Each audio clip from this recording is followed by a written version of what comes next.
Les derniers mois de ce conflit furent de loin les plus compliqués. Juste après être arrivés sur Iwo Jima et après avoir fini la préparation d'un nouveau débarquement, les troupes italiennes sont arrivées au Japon, juste avant le début de mon opération. Je n'attendais qu'une chose, qu'ils prennent le port. Contrôler ne serait-ce qu'un port nous ouvrirait la voie pour prendre le Japon.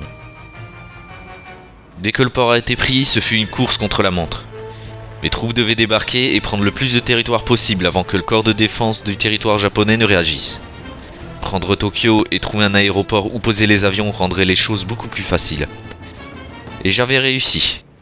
Mais c'est à partir de là que les choses allaient devenir compliquées. Pour commencer, 2 divisions qui étaient encore dans des navires de débarquement se sont fait anéantir par quelques navires restants de la flotte japonaise. 15 000 soldats ont disparu sous les flots. De plus, le ravitaillement laisse à désirer, sans pour autant être catastrophique. Mais si plus de troupes débarquent sur l'île, ça pourrait le devenir. En ce qui concerne l'armée ennemie, nous manquons cruellement d'informations. Nous ne connaissons que leur emplacement approximatif, mais impossible de dire combien ils sont. La seule chose que je puisse faire est d'avancer à tâtons, en lançant des petits assauts ciblés, et sonner la retraite si ça se présente mal. Au début, cette technique marchait, mais les Japonais ont vite renforcé leur ligne de front et ont pu résister aux assauts de mes troupes. Pour leur venir en aide, j'ai déployé sur les îles voisines des bombardiers tactiques et stratégiques, ainsi que quelques avions d'appui aérien. Mais ça n'a pas changé grand-chose. Sur le continent, toute tentative d'assaut serait vaine. Nous n'avons aucun aéroport pour poser nos avions, le ravitaillement est quasi inexistant et les troupes ennemies sont bien plus nombreuses. Je ne peux qu'espérer que la situation change sur le territoire japonais. Au moins, mes troupes résistent, même s'ils échouent tous leurs assauts.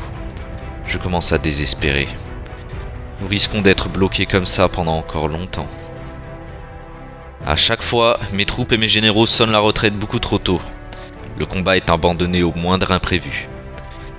Et si en fait, c'était l'ennemi qui sonnait la retraite trop tard? Cette idée m'a traversé l'esprit récemment. Je pense que l'unité nationale japonaise est bien plus élevée que la nôtre. De ce fait, les troupes japonaises se battent le plus longtemps possible, et les généraux ne sonnent la retraite que si la mort est certaine. Je dois saper le moral des troupes et des généraux ennemis pour prendre l'avantage. Mais je ne pense pas qu'ils soient du genre à se faire endoctriner par des tracts balancés depuis les airs. Surtout quand ceux-ci sont lancés depuis un petit bout de terre dans un coin de leur territoire. Alors je n'ai pas d'autre choix.